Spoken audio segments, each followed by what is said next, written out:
This is Kanzenshuu, the podcast, episode 390 for the week of November 15th, 2015.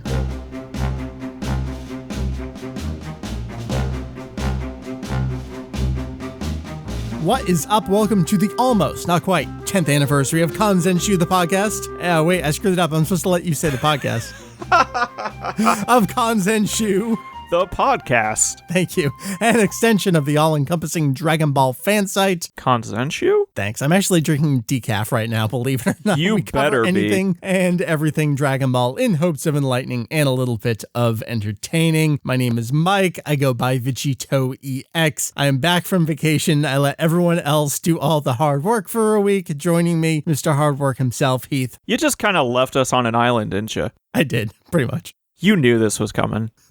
Yes, I could see the future and see the, we have a great description for what this news is, but I think we'll get to that when we get to it. Well, I loved the email that you had sent out, like, oh, hey, I forgot to tell everybody I'm going on vacation, but really nothing should happen while I'm gone. I did say that, didn't I? Yes.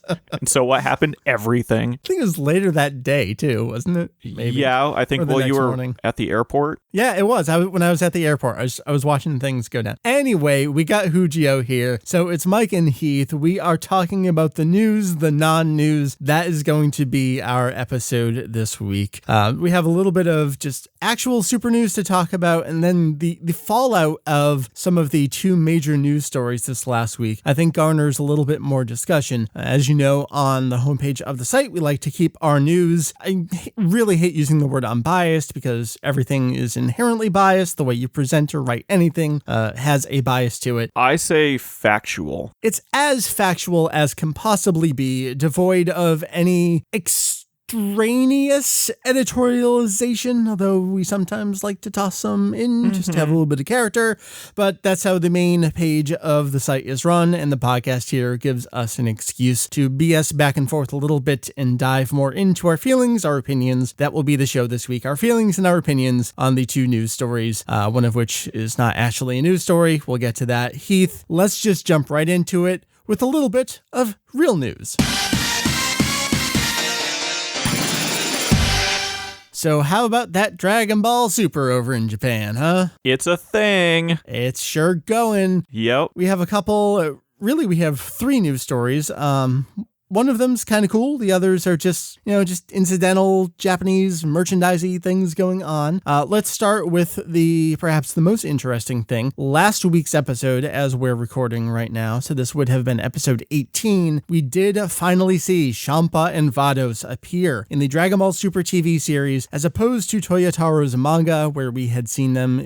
They popped up in chapter 2, right? Yes. So Toyotaro had been able to tease them for a while. They were not showing up in the corresponding TV episode material. They did finally show up. And for us, in addition to being just excited to see them, the news part here is, well, if characters show up and they have speaking lines, that means we get new cast members in Dragon Ball Super. So Heath, give us a rundown. We have another Straw Hat joining the crew, and we have another one of the big names of voice acting that we surprisingly have not had before. So joining us, we have Champa, who will be played by Mitsuo Awata, and Vados by Yoriko Yamaguchi. Yamaguchi, I think the One Piece fans immediately recognized as Robin. I really think they're just like, hey, what other show is recording at the same time as us? Hey, you want a part? And it's so funny because now that we have Sorbet and Tagama, we have Zoro's voice actor in the mix for a little bit again. Yeah, which is really nice. I don't mind it. You know, it's fun to see kind of the crossover voices and see how the actors portray each character differently.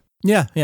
I mean, they are actors, so they get a chance to spread their acting wings a little bit and play characters differently. Iwata, I best know as Kintaro from Golden Boy, which was a 6-episode OVA series from quite some time ago that most people listening probably don't know. That takes me back to college. It sure does. I mean, I remember buying that, and me and a bunch of roommates and guys on our floor, like, we sat down and watched it And we had a couple girls in the room, and they're just like, yeah, that's not how things work. And we're like, shut up. This is awesome. And that's really all I remember. We don't care. Please don't tell us otherwise. Iwata's played a lot of other big stuff. Kaneda from Akira probably being one of the biggest roles. Mm-hmm. So it's great to see someone who is a really big name in the industry, but had never been with Dragon Ball before. Great to have him along for the ride. And of course, Yuriko Yamaguchi, another big-time voice actress, providing the voice of Vados. As we're recording, episode 19 has aired. They did not appear in episode 19. Just as a little aside here,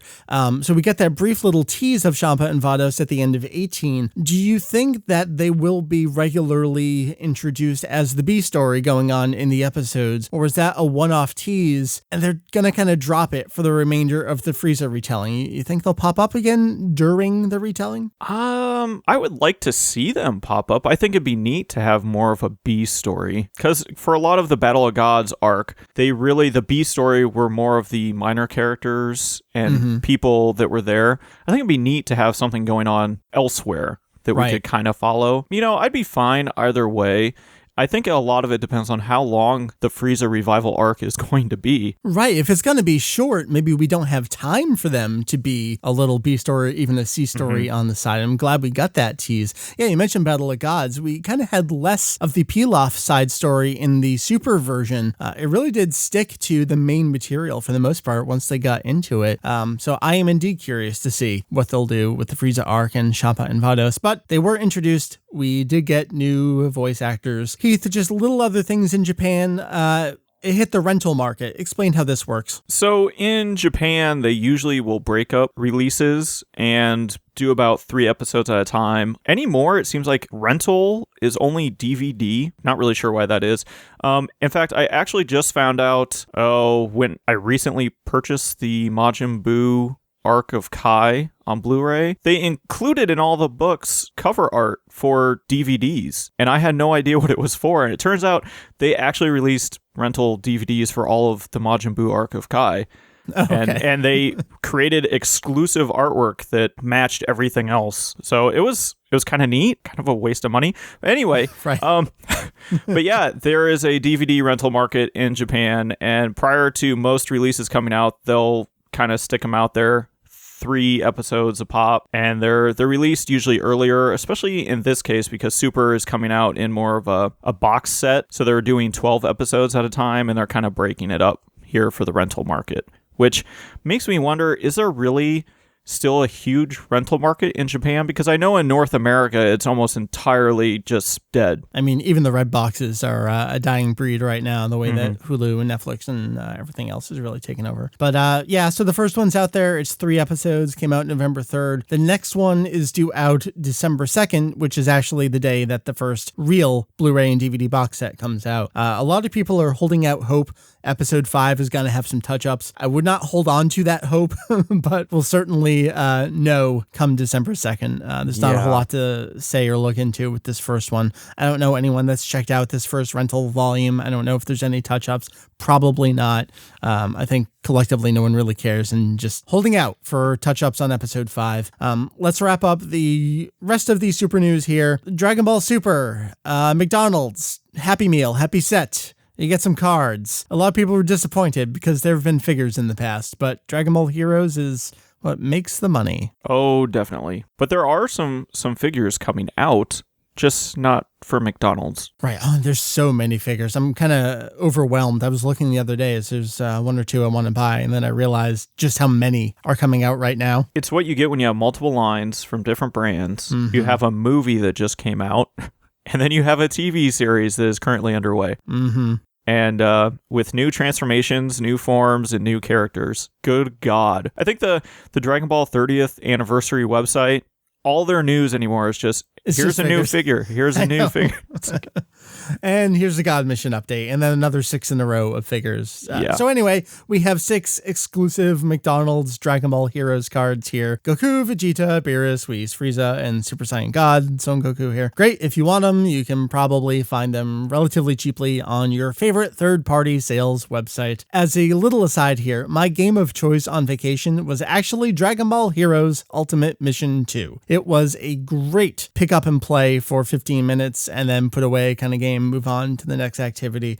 This is the most time I've sunk into that game. I kind of have the card collecting bug through the game now, and it kind of scares me. That's how they get you, or at least that was their plan. And one of the cards I got was a V-Jump Vegeta card, and I'm thinking to myself, if I go through all of my merchandise, like CD singles and these shelves upon shelves of V-Jumps and Psycho Jumps, I have a bunch of those cards. Two things here. I could probably put together a pretty impressive deck without really knowing or trying. A all-promotional deck. Right, an all-promotional deck. And then I wonder, because I haven't really looked into this, just how many of those will be in the game. It seems like all the complete sets have been ported over, but I'm not sure how many of those. There is a special area. There's all like Galaxy Mission 1 cards, Galaxy Mission 2 cards, but then there's a special set. I have to go back and check and see if that V-Jump Vegeta card is in that area, but I have a feeling that a lot of those cards did get ported into the game. So that's something I will report back on. I think as I play a bit more of the game. I know, how late are we here? So when did that you're game just came out? Using this as an excuse to play more? Pretty much. Okay, that's what I thought. I wanted a good vacation game, and that was a good one, so I decided to really drop some time into that. But now that I've been playing it, Jake reviewed the first Ultimate Mission here on the show, I think over the span of 2 episodes, and we kind of dropped it, and he didn't really want to play the second one because he put so much time into the first one. So I guess I'll be the guy who plays the second one way too late now that everyone else has moved on to Extreme Butoden, the domestic release. So we're either way too early or way too late on our video game conversations.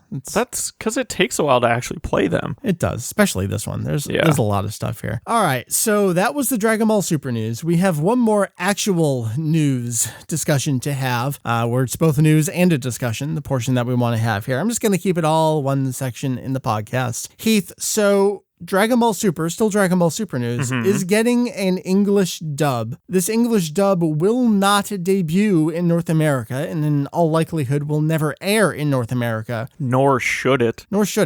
But it is an English dub of the series, and I'm a little disappointed because I feel like the Kanzenshuu audience, maybe they're just not the ones responding back to us, the ones that I expect to understand the situation. The responses I see out there are just so confused and so oblivious as to how the world works, not just how dubs of anime work, but just the state of the world. I never thought by posting this, we would see the responses that we got. Like, it was weird. It threw me for a loop for a second of like, wait, do people not quite understand what's going on? So this section may be heavily opinionated. Yes. I'm sorry if I yell at people, but there's going to be a little bit of yelling. Well, yes. Why don't we break down how this went? So it started with Toonami Faithful, which is a fan website. Yes, they're a fan website. Fan websites are allowed to break news sometimes. We will get into the flip side of that with our next news story,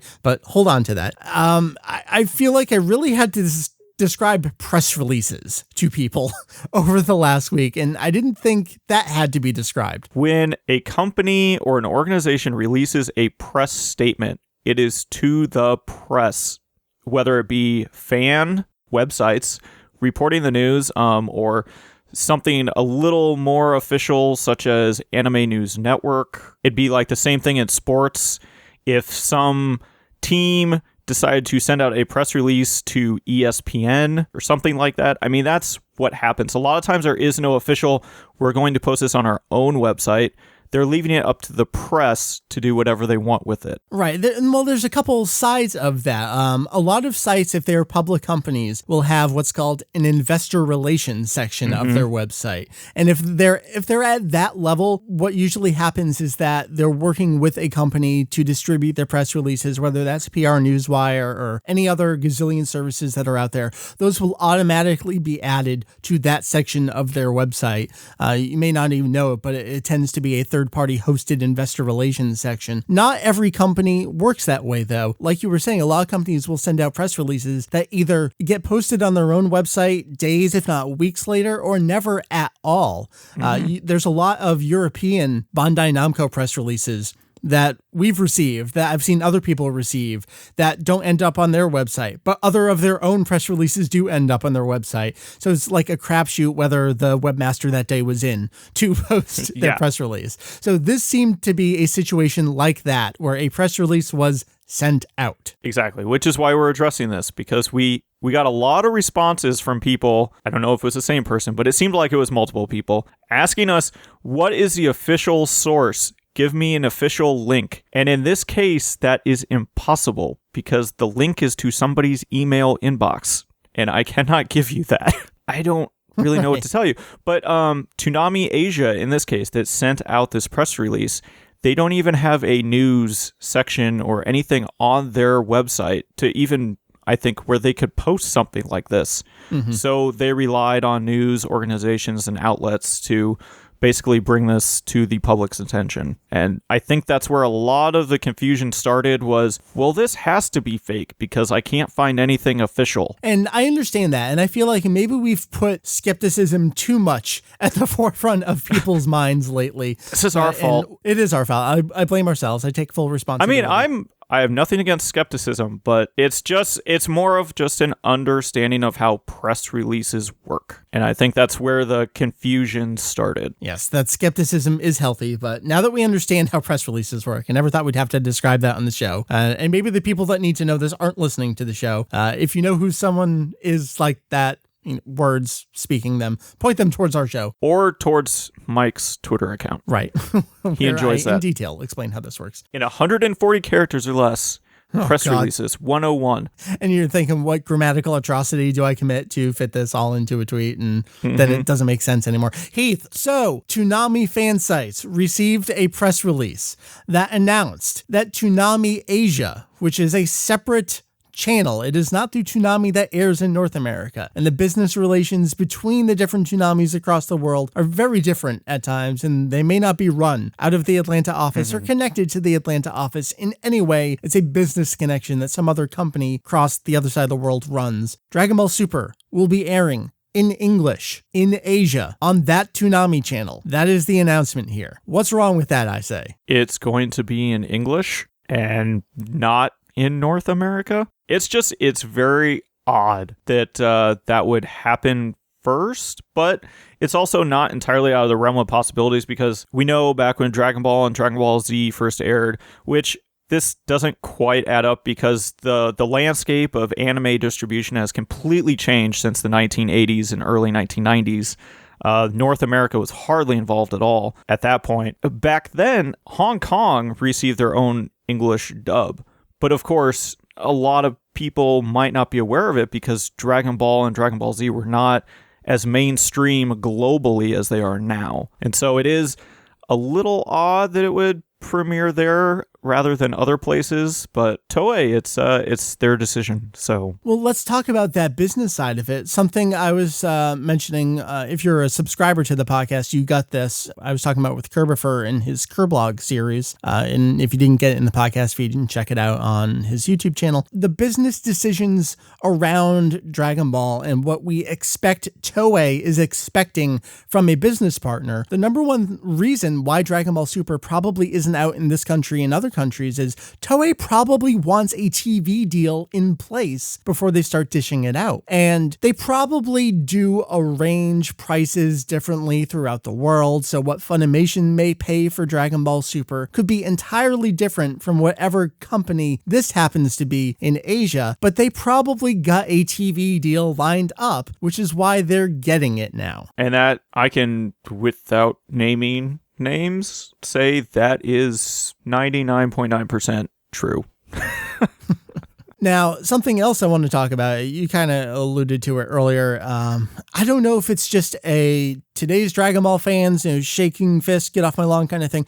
Does Dragon Ball fandom have this collective amnesia where they forget that Dragon Ball Z had two completely independent English dubs produced on other sides of a giant ocean that aired concurrently? This isn't bizarre.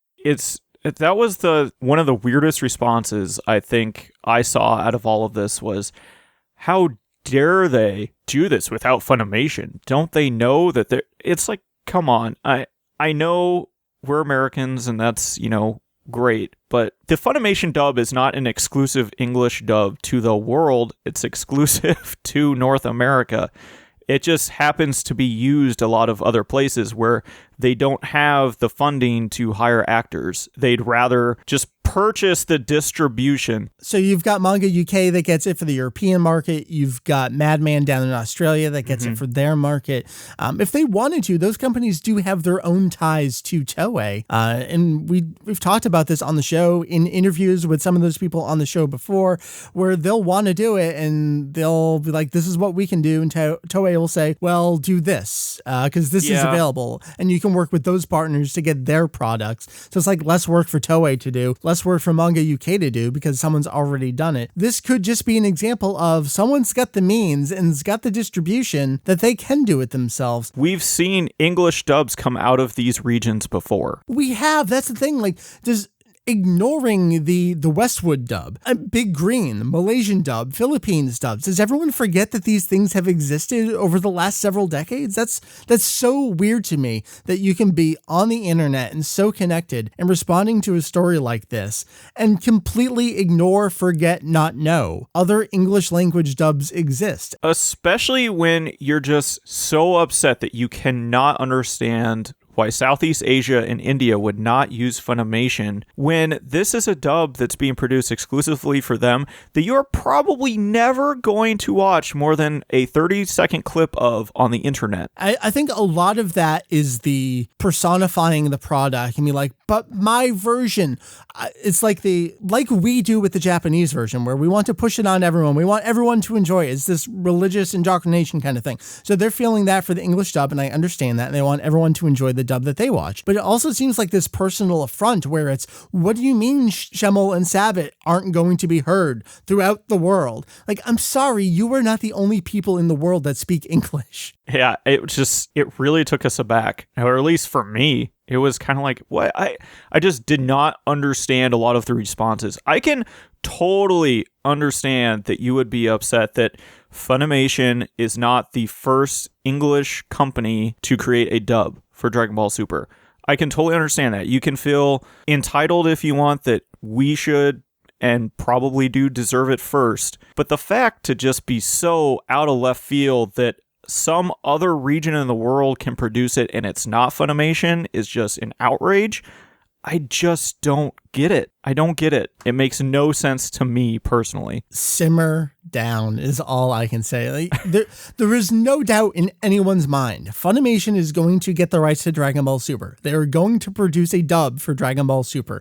It'll probably be on TV. It'll probably be streaming through Funimation's streaming service. You will definitely be able to purchase it on DVD and Blu-ray. Like, this is not a fantasy, and it doesn't become a fantasy because some other country in the world gets an English dub. The example I want to point back to is Sony's dub of Rurouni Kenshin, which they called Samurai X, was a completely independent English dub that aired in the same areas, separate from the Media Blasters dub that we got on home video and DVD, and I think aired on Toonami here in North America. Like, there is so much precedent for this kind of thing, and it doesn't mean you're not going to get what you want. I don't know what else to say. I'm just flabbergasted, and I feel angry over the situation, just seeing how angry other people are. And it's just this disbelief on my behalf. And I know it comes across as like, we know so much. How do you not know everything that we know? But I feel like it just takes that 5 seconds, sit back, think about it. What are you actually angry over? You're angry that someone else is getting something cool. Shut the fuck up. Is it just because it's in English? I think so. If they would have dubbed it in something else. Well, that's the thing. Like, is it so weird that France got a dub of Dragon Ball Kai that aired on TV? Oh no, they got the Boo arc. Was it France that got Boo arc Kai? I think it was. Yes. Okay. Not just making up situations. Like, I don't think they're angry about that because those aren't my words that those characters are speaking. I mean, to be quite frank, when I was first writing up this article to post on our website, it had already gone up on Toonami Faithful, and I had already seen some of the responses. I wasn't even going to mention anything about Funimation at all. Right, why would you? Because it has nothing to do with them. There was a huge response from people immediately, and it was just like, okay, I guess we need to do this. And even the people I contacted at Funimation, I'm like, I know you have nothing to do with this, and I'm really sorry, but I need a statement from you to supply the demand for a statement.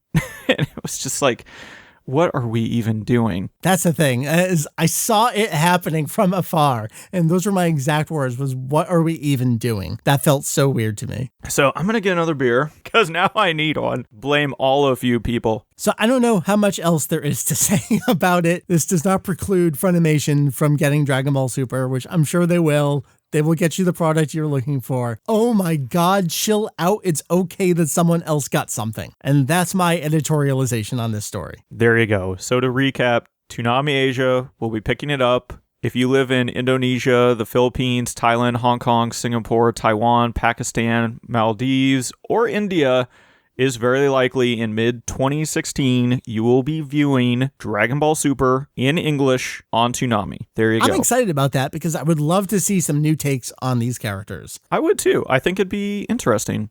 And if anything, you let them do it first, and then whatever people complain about, then Funimation cannot do that. Heath, you had a setup for the final thing we're going to talk about. Would you like to share what your description of this is? Let's see if I can remember. I hate when non-news becomes news because people think it's news when it's not. Does that make sense? That's a great description. And this is definitely going to be, I mean, you're either going to love us for what we're about to do, or you're listening in, you're hate listening because you know exactly how this story is going to go down. This is definitely, we admit and we're reveling in it. This is, we know better than other people do. And we're going to sit you down and shake our finger at you and tell you how you're supposed to do business on the internet. But God damn it, this was just such a big fuck up. And to see the indignant, like, putting my feet in the sand and we stand by our story. Holy cow, man. We got a lot of emails, a lot of tweets, a lot of messages on Facebook. Hey, you guys missed this. Hey, and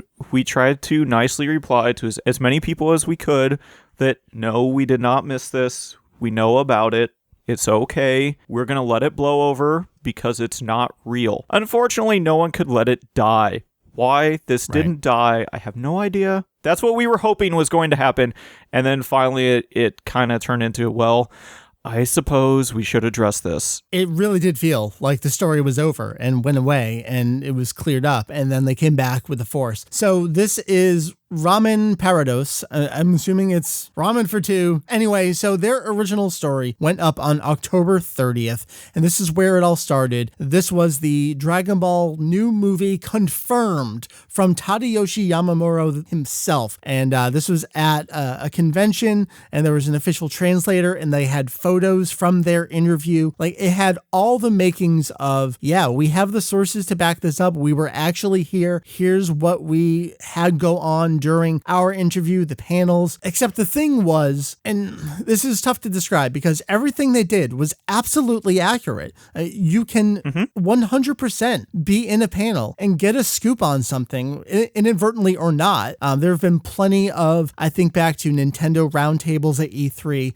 I think the existence of, maybe it was the Star Fox on Wii U, or no, Pikmin 4 most recently, where Miyamoto said, yeah, we're working on Pikmin 4. And like, that was the news story that came out of that just roundtable panel at a convention, at an exposition. That can happen, and that could have been what happened in this story, that this website got something out of a panel and they're like, holy cow, we have a story. Let's run this story. Which is why for so long it was so believable for so many, because it had all the right things. I mean, I've always said a rumor like this always comes from at least some grain of truth. When you combine Yamamuro being there in person and talking, the likelihood goes way up. I mean, you had a key person at an event, and then there was video footage of it. I mean, right off the bat, you're just going to go, okay, this seems very credible. And that's where the downfall all began. This could have gotten a lot farther if there was no video footage. And this is where I start doing a little more analysis, because we are the kind of site, we do not report on something. I've pointed to it a lot, and I'm not really ashamed of it because I think it's a great example. The Sparking Omega announcement. That was a story that got picked up by, I think, Silicon Era and one of the other like Japanese gaming blog sites.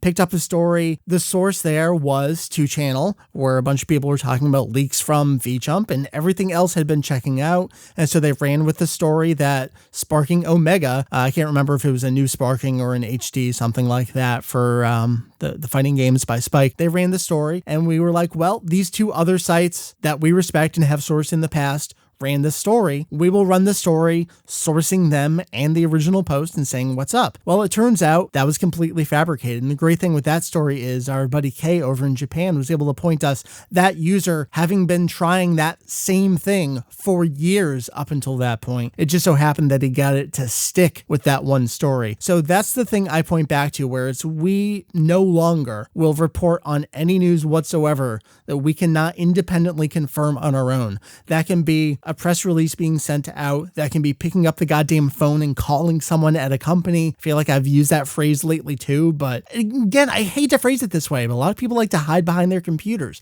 I'm not afraid to talk to people at Kanzenshuu. I mean, there's so many ways that you can verify a story. So that's how we roll. And that's why we did not run this story. And that's where my further analysis comes in. Like, all right, everything here checks out. There's a couple weird things though. First off, Dragon Ball Super is a thing right now.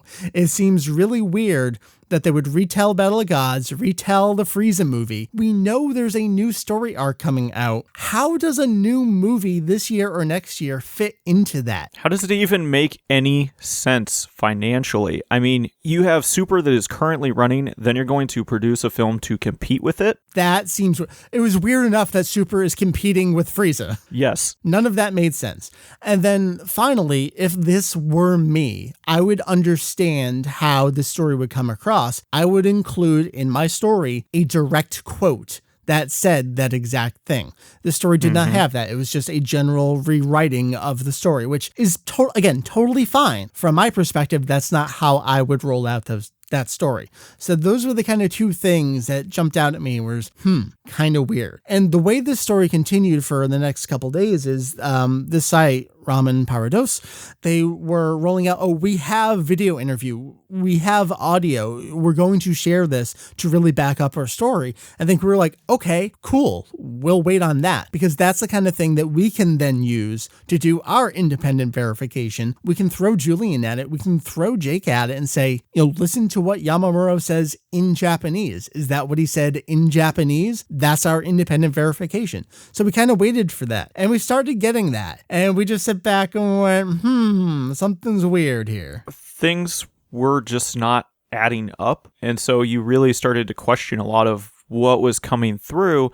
And then all of a sudden the interview hit, and we got inundated with a lot of messages from people like, see, it says it right here, like clear as day. And the first thing we thought is, well, yeah, it does say that, but it says that in Spanish. Right. So we wanted to go back and just reconfirm, which is what we've always done. Lo and behold, what is said in Japanese is almost 50% not what is said in Spanish. So there's a couple levels to this. One could be, I don't want to throw accusations out there. I think we're safe. See, and that is the thing. When I wrote this, I'm like, I'm not throwing anybody under the bus, because I'm not accusing someone of something that I don't know happened. For all we know, this was just a huge miscommunication, a misinterpretation.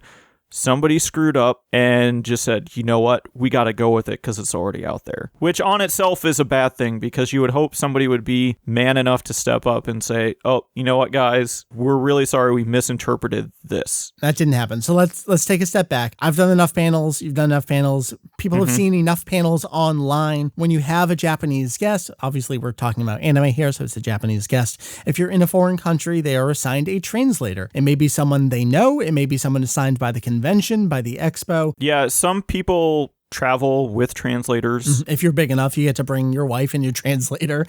Not everyone's at that level. So you're assigned someone. This could be an example where the translator is not the biggest Dragon Ball fan in the world, does not understand what's going on with Super, does not understand the situation with the movies. They're trying to, if you've seen the way these translators work, what they're doing as the speaker is speaking, they are jotting down these kind of like chicken scratches about what the guy just said. So it's sometimes not a verbatim translation. It's just get it close enough in that language to make sense. They use that to give you like this paraphrased answer, and they'll try to be as detailed as possible. And they might go back and be like, no, and they'll like try to pull a little bit more out of them, clarification. So it could have been a situation like that where it was the translator just didn't get it and said something, and they inadvertently said something they didn't 100% mean in Japanese, in Spanish, and then that gets translated and then pulled out and translated over into English. And who knows what's going on during the telephone game here. Where this really broke down even more, providing all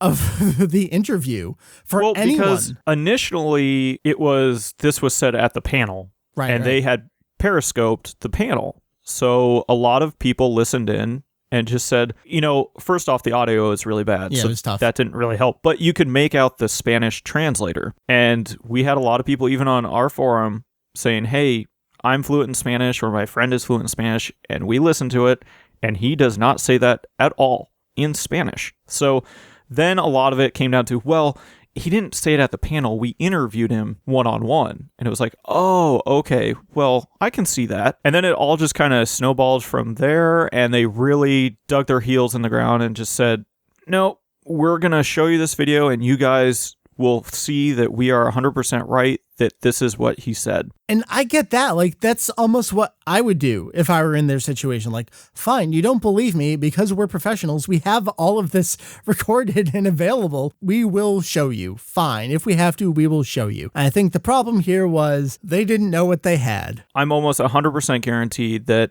whoever decided we're going to post this video does not speak Japanese and could not themselves verify what was happening. They were just handed translated subtitles and they slapped them on. That's the thing. Like, yes, your Spanish is accurate to what your Spanish translator said, I guess, kind of thing. But it seems like there were even discrepancies there. So again, taking it back, we want to verify, independently confirm from the original Japanese, from the horse's mouth, what is being said here. They gave us that opportunity. And I think they really showed they had no clue how to do this. Again, we are doing our own telephone game here, where I'm going to read for you right now what Yamamuro said. I'm going to read our English translation. We've been in the game long enough. You can trust. I can tell you that we threw both Jake and Julian at it, and we had Kay do a backup analysis of everything that was said here. So you have a native Japanese speaker. You have Julian, who's got the highest accreditation level you can get for understanding, reading, comprehension Japanese.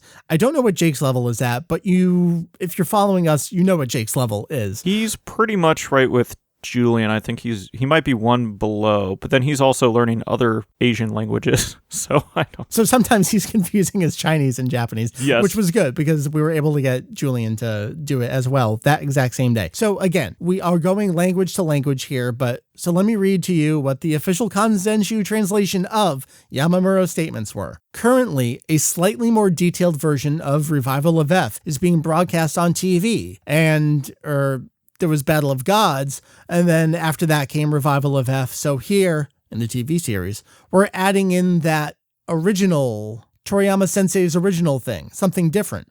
The interviewer says, oh, one more? Yamamuro says, yeah. The analysis here, if you can't tell, should be pretty obvious. They're talking about Dragon Ball Super, which retold Battle of Gods, is about to retell the Frieza movie, Revival of F, Resurrection F, and as we already know, has a new story, the Universe 6 story arc, coming after that in the same TV series with its original story and characters designs by Toriyama. We know all this. Yamamuro is simply stating things we already know.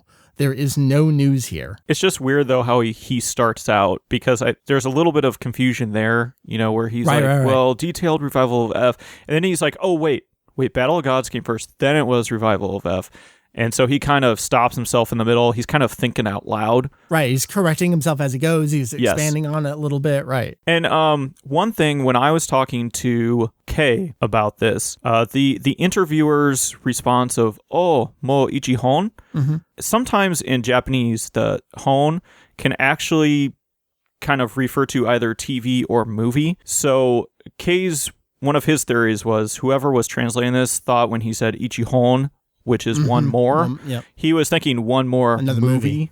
And so there's little nuances where it's kind of if you're not a native speaker or you're not around somebody that really is in tune with what someone's trying to say, things can kind of get a little skewed, which is, again, why we were kind of like, maybe this was a little misinterpreted, not just way intentional, we're going to make this up. But so, yeah, it's kind of hard to tell some of that. The thing is, you go to their Spanish translation of what was said there. And of course, we have to translate. We're speaking English, so we have to give you our English translation of the Spanish of the Japanese, which is not an accurate description of the Japanese. What I'm getting at here is that in the Spanish translation, they use words like trilogy, but that's not said in Japanese. There is no reference to 3 movies. So like there's already a major breakdown there, and you can see just how far this gets skewed.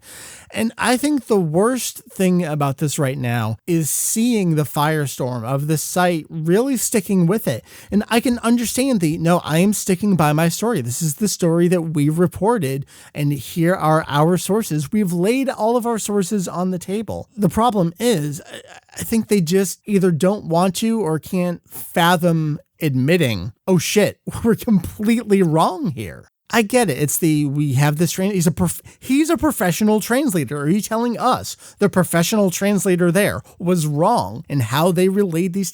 Yeah, we are telling you that the professional translator, whether it was the translator, and it seemed like the translator himself wasn't really the problem. It was this own site's interpretation of everyone's surrounding statements. The thing that really caught me is when Yamamuro responds, he says nothing about movies in his initial response. The only confusion would be if the interviewer brought up movies in his question to his initial response.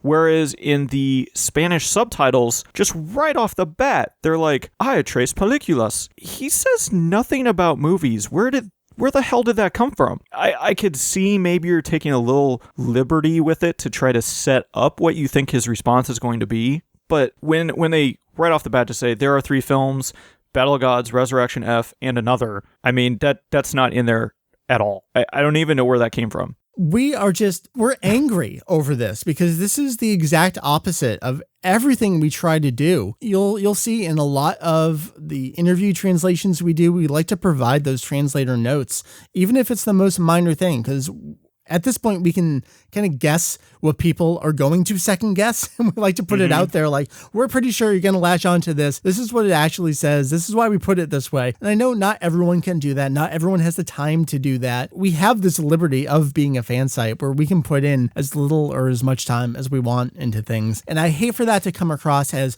the fan subbers do better than the official people, because I would never equate us to either fan subbers or official, despite people constantly asking me on Twitter when are the official episode title translations coming out, and like, what are you talking about? I say this all in a roundabout way of just, we are really angry because it's everything we fight to not do.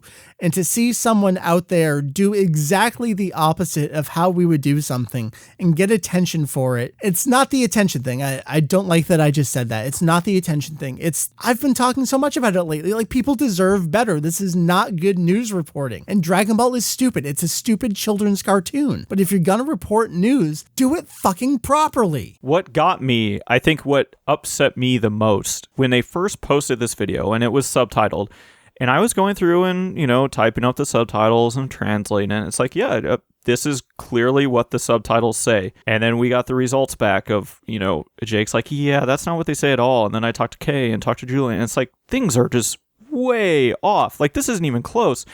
And then, along with the video, they decided, let's post a transcription of everything. And you're like, okay, you go read that. There are things in their transcription, and not just like 1 or 2 cases, like all over the place, that aren't even in their own subtitles on the video, which just makes absolutely no sense. And then you start comparing what the subtitles say to what's in the transcription, and they even more so go full in of this is what he says, and they change it so it's even more definitive that, it's in production and this is absolutely what's going to happen and explain these events. And it's like, right. I know they're like doubling down that no one's going to read this. So yeah, that's what really blew my mind. It's like, at that point, to me, somebody over there knows what's going on, and you're doubling down in hopes that nobody's going to notice. Yeah, it's just that tunnel vision thing. And I say this from experience, not necessarily with Kanzenshuu, but it's like I did this and this is what it was, and just this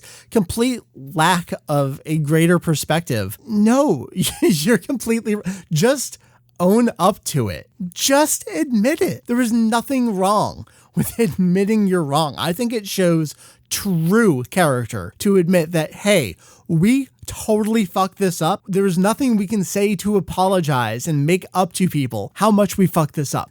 That says so much in so few words. To see that would, I think, mean the world to us and to the rest of the fans who are just watching this shitstorm happen over on this website.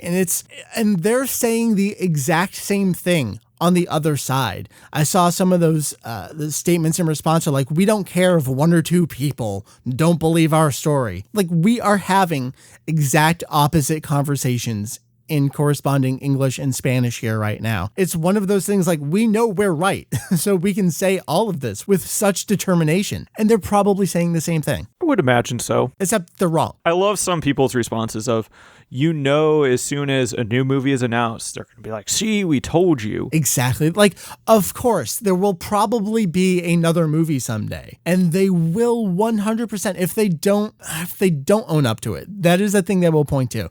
And I forget what site it was. It was some comic website. It was years ago that ran with a story of Toriyama's working on a new manga. In the years since, there have been things like Jocko, and he went to work on Battle of God. This was before all of that.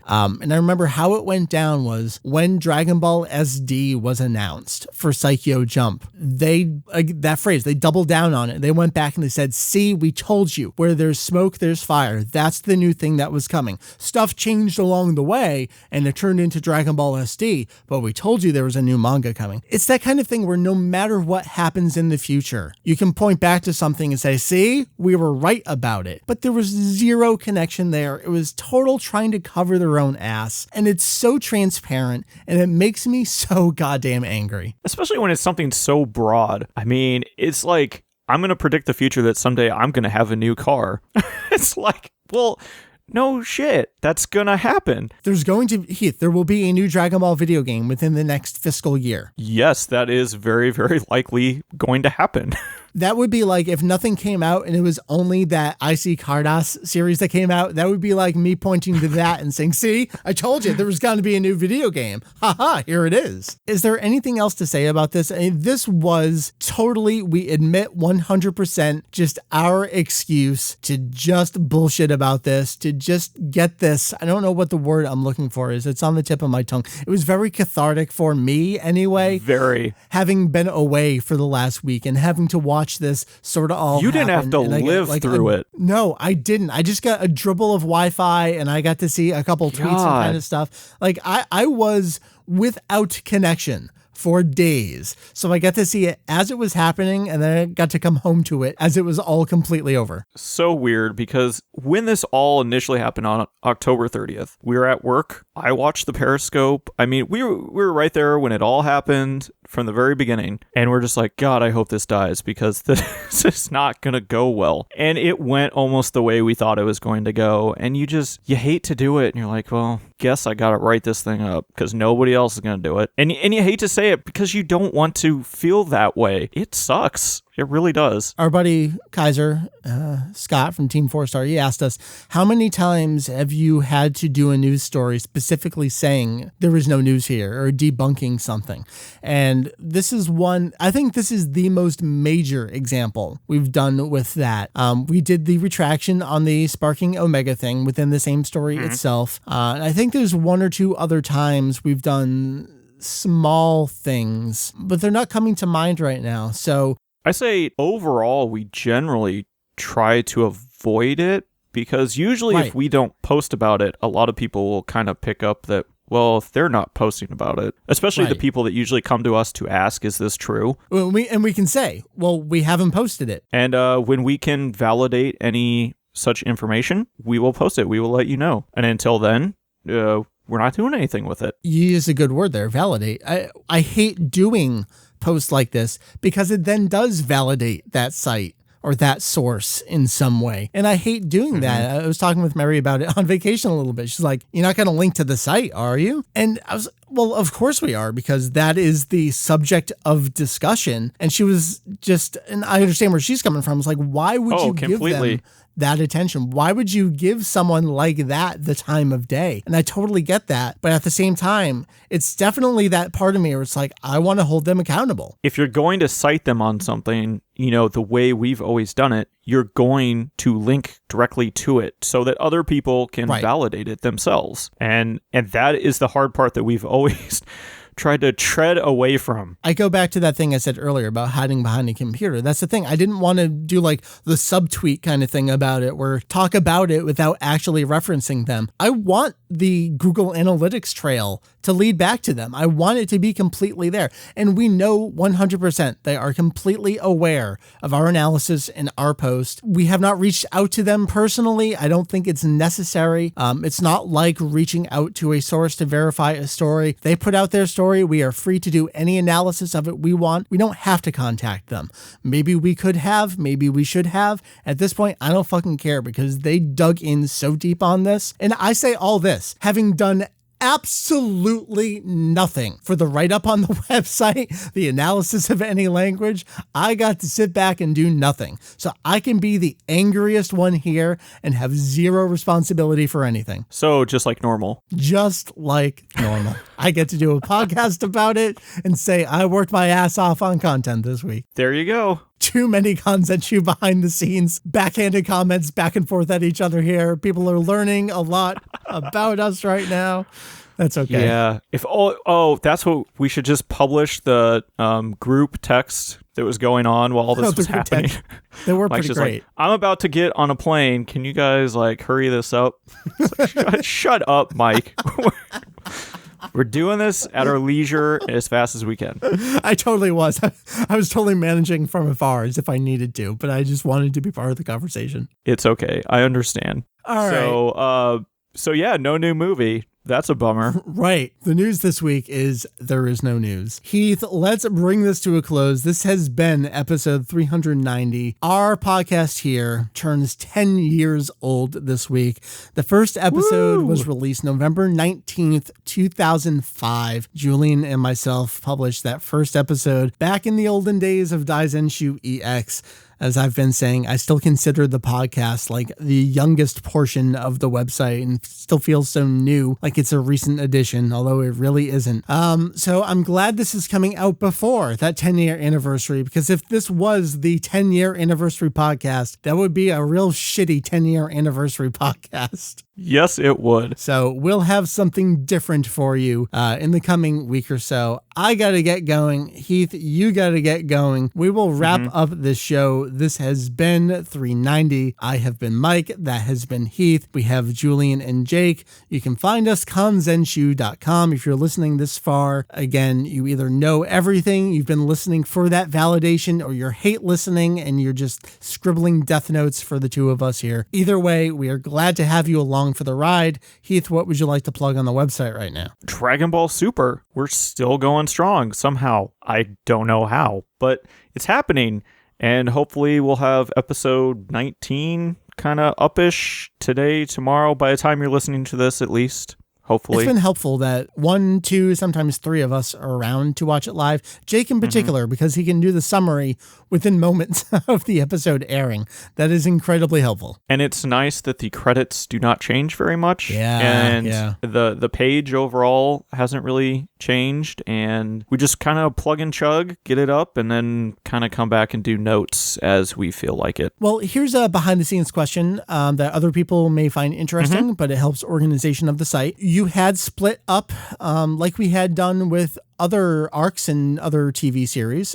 We decided to split up the Dragon Ball Super episode description pages. We have the main listing, but then we have by arc as well. We were going to do the Battle of Gods arc and the Revival of F arc. Heath, do you think now that episode 19 had Frieza in the title card, let's decide right now. Shall we consider that the official start of the new story arc? See, that's what I was debating, and I haven't really decided yet. Like, I don't feel like having 4 episodes as like a mini training arc That's really the thing. suffices as anything. Right. So do we tack that on after or in addition to Frieza? Yeah. So that's our little discussion. Maybe we'll finalize that off mic, but we are thinking about that because people definitely did ask us, is there an official delineation here or are you making it up? And we'll fully admit, no, we are making it up as we go because there is no documentation. And this is the title cards are the best documentation we have right now until there's something other than a Super Start guide. And nothing official about it will probably come out until after the series is over and they re-release the Kanzenshuu again. Quite some time. All right, we'll bring it to a close. We've talked about all the stuff we got going on. We've talked about the news. We've talked about the non-news. This, again, was episode 390. I'm Mike. That's Heath. I said all of this already, but then we got sidetracked with other conversations. Heath, bring it to a close. Adios, mis amigos. We'll see you next time.